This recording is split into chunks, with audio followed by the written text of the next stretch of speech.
قول لي واقعة الكرة الطايرة وسرقة عقدين، ودي واقعة غريبة جدا وما اعرفش هدفها ايه. يعني اذا كانت العقود بتبقى 4 نسخ، نسخة في المنطقة تمام. ونسخة عندك وانت لعيب، في الاهلي ونسخة في النادي بتاعه اي نادي يعني مش لازم الاهلي، ونسخة في الاتحاد. اتسرقت اللي في النادي تقدر تطلع بدل من اللي في الاتحاد، اتسرقت اللي في الاتحاد. افرض انا موجودة في الراجل المنطقة. النهارده ضاعت مني الشنطه اللي فيها عقود، اقدر اطلع نسخه من الطرف الثاني. يعني مساله مش صح. تمام. ايه القصه الغريبه؟ ايه الحوار ده؟ طبعا هو في لاعبين الاهلي، واحمد سعيد ومحمد عادل كان موجوده عقودهم في النادي الاهلي، لعيبه موجوده في النادي الاهلي. ففوجئنا ان هو في تم تقديم بلاغ ان هو في اختفاء عقودهم من الاتحاد الطائره، وان هو قيل ان هو احد العمال دخل. والغريب طبعا انه عامل دخل وفتح المكان، الاوضه اللي فيها الاول حاجه اللي فيها العقود، وفتح الدواليب وقعد وفتش وطلع من كل. خلي بالك حضرتك اصل اتحاد الكوره ده بيبقى فيه عقود كل اللعيبه مش العقدين دول بس. فان هو العامل ده يوصل للعقدين دول مش امر سهل برضه. يعني مش امر سهل. يعني احنا لما بيحصل تسريب لعقد ولا حاجه في اتحاد الكوره بنجيب عقد ولا حاجه صح، فبتبقى قصه. فان هو يوصل لزي كده فهو اكيد حد معاه. طيب ايه اللي حصل في الموضوع ده؟ لعيبه الاهلي هم الاثنين حتى من اول ما طلعوا قال لك احنا ما عندناش مشكله. يعني السؤال اللي هو الجزء اللي هو ما تعرفش حقيقته فين يا استاذ محمد. لعيبه الاهلي الاثنين طلعوا قال لك احنا ما عندناش مشكله، واحنا نمضي بدل المره للاهلي نمضي 2 و3 و4. كل ده كلام رائع. ما انا بقول لك اهو، يعني ده اللغز هو هنا حد هنا. إيه ليه بقى؟ إيه اللعبة دي بقى؟ ليه اتخذ العقد من اتحاد الطائره؟ اتحاد الطائره برضو قبل كده في وقائع مثلا وفي كلام كتير في كواليسه. يعني مثلا قبل كده لو حضرتك تفتكر اللي هو في كاس العالم في المونديال الاخير ده 0 مفيش اي نتيجه. طلع المدرب بتاعه اتكلم والراجل قال لك لا ده في لعيبه جابرني على ابني ما اعرفش مين، لعيبه كان انا مشوني عشان في مسؤولين في اتحاد الطائره في ازمات طاحنه بين الاتحاد الطائره دلوقتي عشان الاستاذ هناء حمزه بتهاجم النادي الاهلي، فهو فيه ازمه طاحنه بين اتحاد الطائره والنادي الاهلي.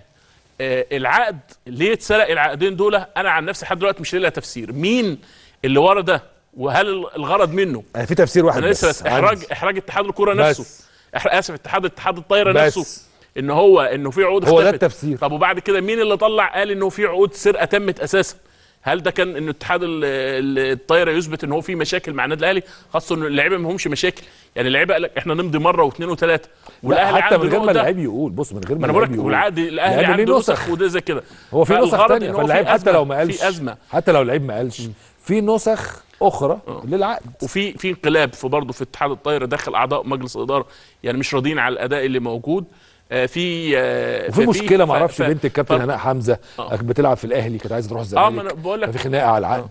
اصل الزمالك كان عنده برضه وفي برضه بنت كده قبل الاهلي كده هياخدها، وفي قال لك في قال لك لعيبه قبل كده تواصلوا في قصه عجيبه يعني دي مش اول مره في ناحيه اللوائحيه برضه.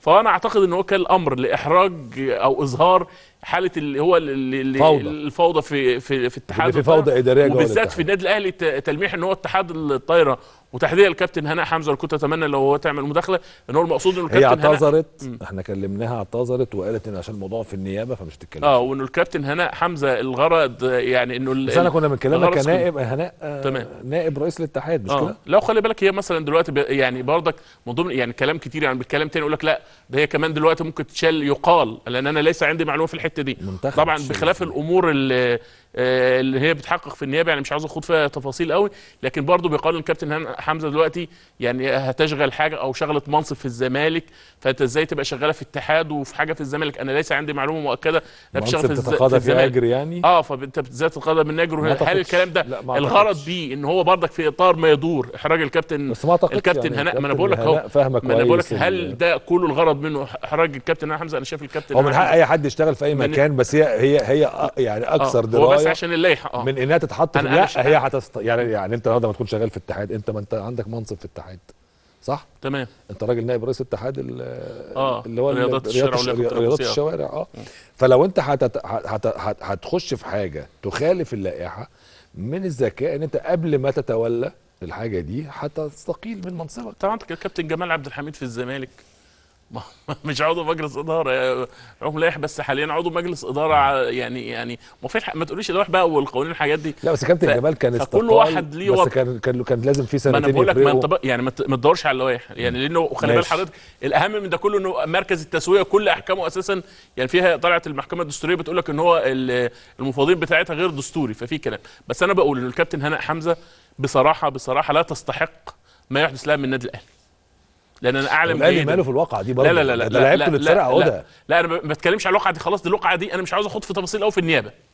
بس انا بقول لك الكابتن هناء حمزه لا تستحق ما يحدث لها من ايه اللي النادي بيحصل لها من النادي لا الاهلي؟ في هجوم عنيف عليها، في بتتهاجم من اعلاميين منتمين للنادي الاهلي. ايوه عشان خاطر في واقع. ما انا بقول لك لا ما تستحقش ده كله. دي كانت كابتن النادي الاهلي زي الكثير من ابناء النادي الاهلي ان هم مجرد بس الاختلاف بتفتح الواقع عليهم كامله عشان خاطر برضه تبقى الامور واضحه. هو الكابتن هناء بنتها لاعبه في النادي الاهلي، تمام صح كده؟ يعني انت صحح لو انا معلومتي غلط، لان انا مش متابع قوي اللعبات الاخرى يعني. انت متابع اكتر مني. وهي لها عقد رسمي موثق مع النادي الاهلي ولسه ممتد. تمام بنتها مظبوط كده؟ هي عايزه تنتقل للزمالك. تمام صح كده؟ الاهلي بيقول ازاي وانا ليا عقد ممتد وما اديتلهاش استغنى. من هنا حصل الصدام بين الكابتن هناء بصفه ان هي نائب رئيس الاتحاد، وفي نفس الوقت هناء حمزه منتمي للاهلي، دي كابتن منتخب مصر. ما انا بقول لك هي اختلفت. لا يعني هناء حمزه دي هو تصدير، دي عالم هو يعني هناء حمزه دي عالم من اعلام الكره الطايره. تصدير ازمه الكابتن هناء حمزه ان هو مشكلتها شخصيه مع بنتها، وعشان خاطر ازمه بنتها وعايزه تمشي بنتها ان هي اللي بتهاجم النادي الاهلي. لكن انا شايف ان الكابتن هناء حمزه الموضوع اكبر من كده، وهي تملك تفاصيل انا مش عاوز اتكلم عنها. طب وهي ليه كان نفسي تتكلم فيها كان نفسي تتكلم فيها. هي ترد بقى دلوقتي يعني. كنت اتمنى هي توجه. انا هل في حاجه غير موضوع بنتها؟ طبعا في، وهي تملك الرد على كده. في حاجه غير موضوع طبعا. والكابتن هناء حمزه تتعرض لحمله اغتيال معنوي من قبل بتوجيهات من المسؤولين في النادي الاهلي. ليه؟ وانا مسؤول عن هذا الكلام. انا يعني ليه هي كانت تتمنى تتجاوب على هي؟ طالما قلت يا استاذ بليغ، طالما حضرتك قلت ان هي تتعرض لاغتيال معنوي لازم تقول السبب. انا بقول لك دلوقتي لسبب. لا انا ما اسحبش الكلمه بس لسبب. لا لازم انا تقنعني. احترم رغبتها يا استاذ محمد. لازم تقنعني على الهوا. لو هي حابه لو هي حابه الكابتن هناء حمزه. طب يا بليغ احنا بنخاطب الجمهور. كانت تتكلم فيها تفاصيل هذا الامر، كانت تتكلم فيه. لا هي تتكلم في التفاصيل، لكن قول لي ليه؟ ما هو خاطب الجمهور هقول له شبانه بيتعرض لاغتيال معنوي من الاهلي. ما دام قلت كده لازم اقول ليه. طب كل اعلام النادي الاهلي بيهاجم الكابتن هناء حمزه عشان هي انتقدت الكابتن محمود الخطيب.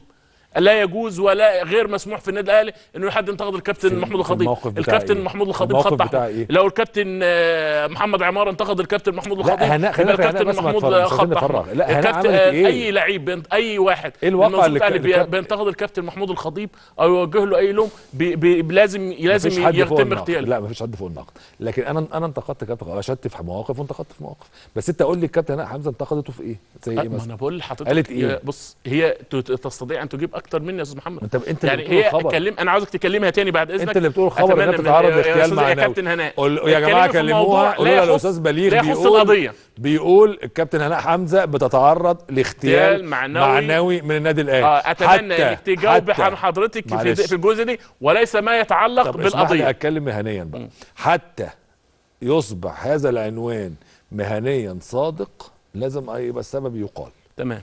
يا اما هنسحبه من الحلقه من المضبطه بتاعت الحلقه، عارف انت. فقولوا له للكابتن هناء حمزه الاستاذ بليغ مش هنتكلم في القضيه، مش هنتكلم في قضيه العقود اللي اتسرقت، خلاص هنحترم رايها في انه هو راحت النيابه. بس اذا كان فعلا الكابتن هناء بتتعرض لاغتيال معنوي بالنادي الاهلي تطلع تقول لنا ليه، او تقول لا انا لا اتعرض لاغتيال معنوي. انتوا شوفوا بقى يا جماعه وبلغوني.